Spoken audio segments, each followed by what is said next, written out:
খাসির মাংস বন্ধুরা খুব সহজভাবেই বানানো, দারুণ টেস্টি। আর বাড়িতে থাকা সব উপকরণ দিয়েই বানিয়ে নিতে পারবে, দারুণ মানে খুব সহজভাবেই আমি তোমাদের দেখিয়েছি। দেখো কেমন হয়েছে আর কিভাবে বানিয়েছি, দেখতে থাকো বন্ধুরা, সাথে থাকো।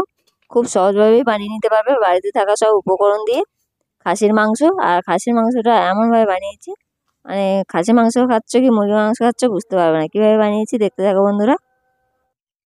নমস্কার বন্ধুরা, মিনা ব্লগ এবং রান্নাতে তোমাদের সবাইকে স্বাগত। আজ আমি তোমাদের দেখাবো খাসির মাংস।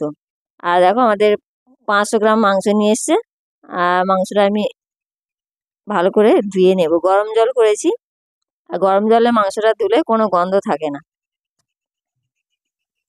জলটা কিভাবে গরম করেছি আর দিয়ে দিলাম আমি।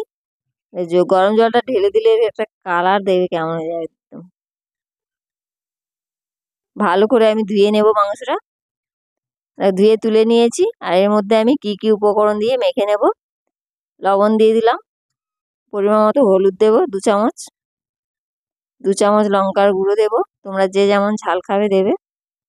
আমার এগুলো সব বাড়ির কোটানো, তাই আমি একটু বেশি দিলাম। দিয়ে দিলাম পেঁয়াজ কুচি, দিয়ে দেবো আদা, আদা বাটা দিয়ে দিলাম বড় চামচে 1 চামচ। দিয়ে দেবো পরিমাণ মতো তেল। সবগুলো উপকরণ আমি ভালো করে মেখে নেব।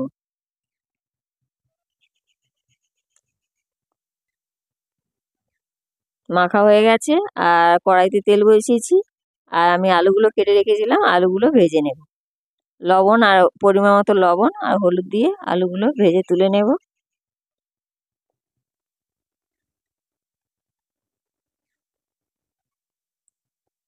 পরিমাণ মতো লবণ দিলাম, হলুদ দিলাম, একটু নেড়ে নিয়ে হালকা আঁচে আমি আলুটা ভাজবো। বুঝতেই পারবেন আলু ভাজা হয়ে গেছে। দেখো আলু ভাজা হয়ে গেছে, আলুটা তুলে নেব।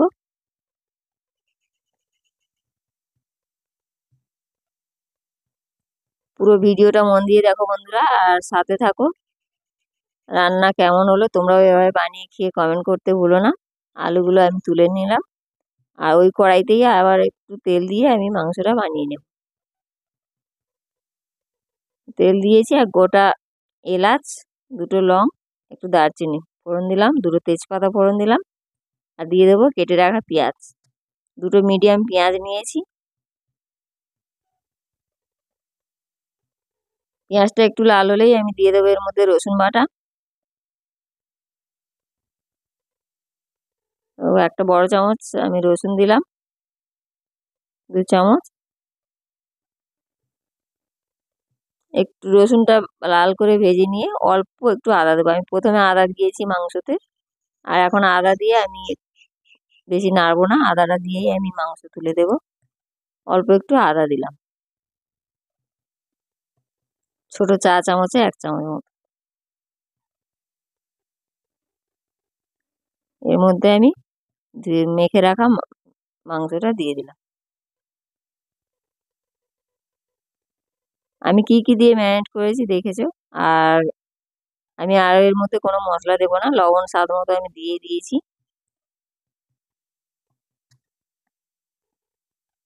ঢাকা দিয়ে দিয়ে মাংসটা আমি ভালো করে কষিয়ে নেবো। আর মাংসটা যত ভালো করে কষাবে টেস্টটা তত ভালো হবে, রান্নাটাও তত ভালো হবে। এ মাংসটা আমি ততক্ষণ কষাবো। আর ঢাকা দিয়ে দিয়ে কষালে মাংসটা নরম হবে।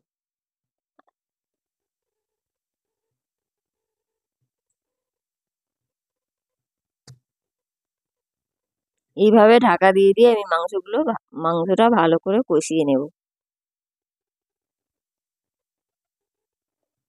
আর ভেজে রাখা আলুগুলো দিয়ে দেবো।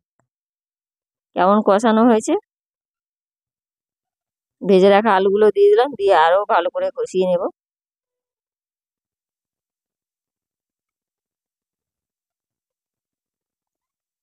আর কিভাবে কষাবো তোমরা দেখতেই পাবে, একদম শুকনো হয়ে যাবে, একটু এর গায়ে রস থাকবে না।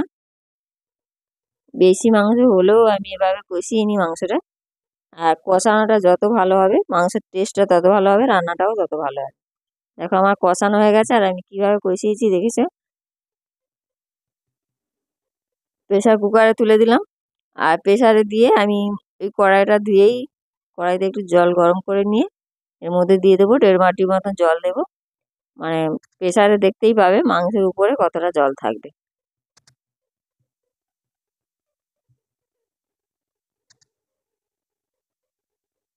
একটা ক্যামেরা ধরেছি, পড়ে গেছে একটু। এর মধ্যে দিয়ে দিলাম আমি গরম মশলা, আমার এটা ঘরে বানানো গরম মশলা, আর দিয়ে দিলাম মিট মশলা। দিয়ে আমি প্রেসার কুকারে ঢাকা দিয়ে গুনে গুনে 6টা সিটি দিয়ে নেব।